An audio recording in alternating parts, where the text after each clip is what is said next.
புதுக்கோட்டையில் உள்ள அரசு ஆதிதிராவிடர் மாணவர் விடுதியில் தரமற்ற உணவு வழங்கப்படுவதாக கூறி மாணவர்கள் உள்ளிருப்பு போராட்டத்தில் ஈடுபட்டனர்.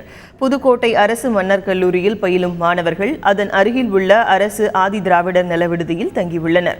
அந்த விடுதியில் வழங்கப்படும் உணவு தரமானதாக இல்லை என்பதும் அடிப்படை வசதிகள் இல்லை என்பதும் மாணவர்களின் புகார்.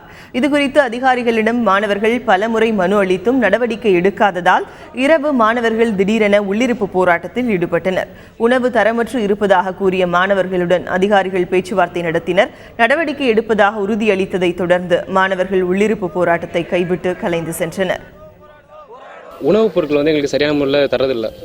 அது மட்டும் இல்லாமல் எந்த ஒரு விளையாட்டு பொருளும் இல்லை. உணவை உட்காந்து சாப்பிட்றதுக்கு மெஸ் வசதி இல்லை.